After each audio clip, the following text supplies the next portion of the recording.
Bonjour, bienvenue dans ma chaîne aujourd'hui. Mon nom c'est Gisèle. C'est toujours un plaisir pour moi de vous accueillir. Si c'est la première fois que vous tombez sur ma chaîne, bienvenue. Installez-vous et puis voilà, je suis très contente de vous avoir. Alors aujourd'hui, je vais vous parler de la fin d'année, les rituels de fin d'année, les rituels euh, exotériques qui se passent en Afrique en fin d'année. Euh, et c'est l'histoire d'une jeune fille de 28 ans sur une internaute qui a, elle a, fait elle a publié un message à partir de son expérience à elle qui m'a inspirée. Et je me suis dit, je veux en parler parce qu'il y a une leçon à tirer de ce qui lui est arrivé. Comme je vous ai dit en préambule, c'est la fin de l'année. Habituellement, à partir du mois de novembre jusqu'en décembre, c'est là où on va observer plusieurs rites, plusieurs situations bizarres qui se passent en Afrique. Et aussi, c'est le moment où les gens qui sont dans des sectes, ils renouvellent leurs alliances. OK? Alors, ce renouvellement d'alliance se passe toujours par des sacrifices.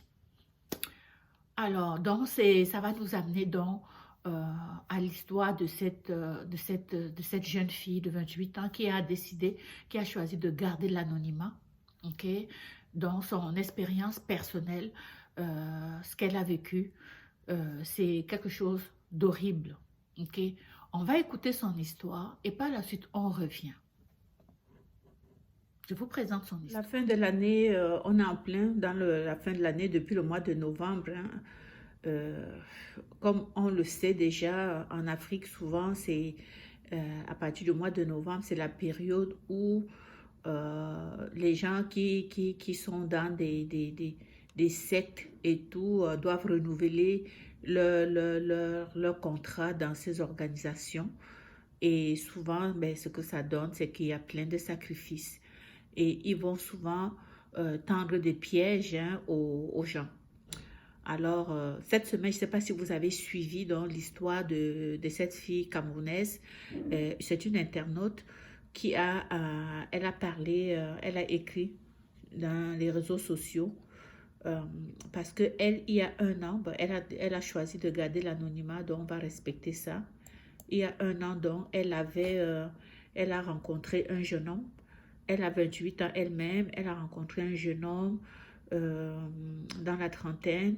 Et ce jeune homme-là, lui a loué une villa luxueuse, luxueuse, comme vous voyez, avec piscine et voiture. Il lui a offert 2 voitures. Et puis, le jeune homme payait le loyer 650 000 francs CFA le mois. OK, le mois. Et il lui a offert 2 voitures. Il n'était même pas dans la villa avec elle. Donc, elle faisait tout ce qu'elle voulait. Il l'avait prise en charge à 100%.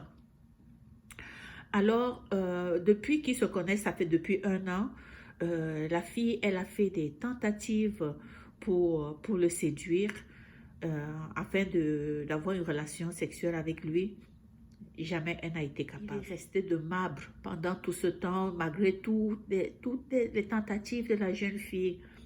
Il ne bougeait pas, il ne bronchait pas. Il lui disait toujours, on va le faire le moment venu. On va faire l'amour le moment venu. Et la fille a pris son mal en patience. Alors, ça c'est ils ont passé plus d'1 an là, sans rien.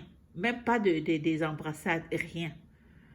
Et la semaine passée, donc, le monsieur, donc, le jeune homme, a donc décidé donc de passer à l'acte avec elle. Je vous dis donc, on est à la fin de l'année. Ils se sont connus au début de l'année. Il n'a rien fait, il attendait la fin de l'année.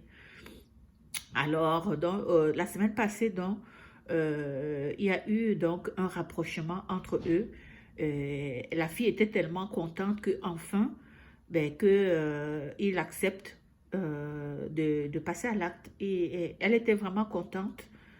Et voilà, au moment où elle n'avait jamais vu à poil avant. En un an, elle n'avait jamais vu à poil. Et au moment donc où il s'est déshabillé et que ils ont commencé à se toucher. Elle s'est aperçue que sur les parties intimes du monsieur, donc il y avait la plaie, il y avait une grosse plaie, ok? Au niveau du testicule, il y avait une grosse plaie. Et puis elle a eu un dégoût.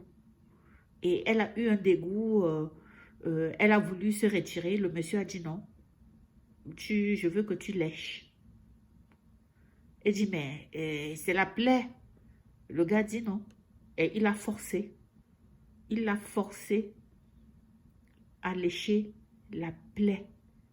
La plaie. Une plaie qui coule. Une plaie qui est infectée. La fille a léché la plaie. Alors, donc, depuis, donc, dès qu'ils ont fini, ça s'est fait, le gars est parti, elle ne l'a plus jamais revu. Elle est sortie sur les réseaux sociaux, donc, pour parler de cette affaire-là. Et depuis ce temps-là, elle ne fait que cracher du sang. Elle a essayé de rejoindre le monsieur, il n'a plus donné signe de vie. Plus jamais. Donc, la fille, maintenant, c'est sûr, elle a quitté la villa parce que le gars, il ne la voit plus, donc il ne peut plus payer le loyer. Il a atteint son objectif. On ne sait pas ce qui va arriver par la suite. Toujours est-il qu'au moment où on se parle, il n'a plus donné signe de vie. Et la fille est présentement en train de cracher du sang. La leçon qu'on va tirer de cette histoire, de cette jeune fille, c'est que je sais qu'en Afrique, je reviens toujours là-dessus, je sais que les gens, la vie n'est pas facile. Je sais que les gens ont de la difficulté. Les parents, ce n'est pas tous les parents qui ont les moyens. C'est difficile, ça j'en suis consciente. Mais je me dis toujours que, à quel prix sommes-nous prêts à payer? Quel prix nous sommes prêts à payer pour avoir de l'argent? Un homme, la fille, elle est prise en charge par un homme d'une trentaine d'années qui l'entretient depuis 1 an. Et pendant les 12 mois, le gars là, il prépare son terrain, il prépare sa fin de l'année. Parce qu'en fin d'année, il faut qu'il sacrifie un humain. Alors lui, il sait comment il faut faire. Et il lui faut une femme. Alors il va prendre une femme dès le début de l'année et il lui fait croire qu'il n'a il n'y a rien, et il la met en confiance en l'hébergeant dans une maison de luxe, en lui offrant des grosses voitures. Mais ce que je me demande, comme femme, comme être humain, un jeune homme t'entretient et tu ne trouves pas ça bizarre qu'il évite que vous ayez un rapprochement? Même si je me demande comment tu peux tellement courir après le matériel. Le matériel, l'amour en Afrique est tellement basé sur le matériel que souvent tu te dis, ben, les filles, quand ça vous arrive, c'est parce que vous avez cherché. Vous avez cherché. Vous avez cherché. Je ne peux pas comprendre. Un gars te dit, il te drague. Vous commencez une affaire, tu te dis, ben voilà, c'est quelque chose. Mais il t'a jamais embrassé, il n'a jamais rien fait de rapprochement. Chaque jour, tu sors avec la grosse voiture, on te voit en route, on te respecte, il te donne de l'argent. Et puis toi, de ton côté, tu ne trouves pas ça bizarre? Et tu essayes, tu as fait plusieurs tentatives pour qu'il t'embrasse, tu as fait plusieurs tentatives pour avoir un rapprochement, un rapprochement avec lui. Il bloque. Et puis, il te dit, ce n'est pas le moment. Il te dit, ben, je vais te dire, quand ça va être le moment, je vais te le dire. Les filles qui m'écoutaient là, les parents qui écoutaient cette vidéo, si vous êtes dans une relation où l'homme vous donne tout ce que vous avez besoin et vous ne faites rien ensemble, tu ne le vois jamais. Il te met dans une villa où il ne passe jamais quasiment. Ou bien s'il passe, il est furtivement, ou bien s'il passe, c'est qu'il n'y a pas de rapprochement, vous n'avez rien il ne sait rien de toi, vous ne connectez pas. Ma fille, quand il est sorti, tu prends tes clics, tes claques et tu fuis. Tu pars, tu rentres, tu fuis. C'est la fin qui t'attend, c'est la fin. C'est la fin.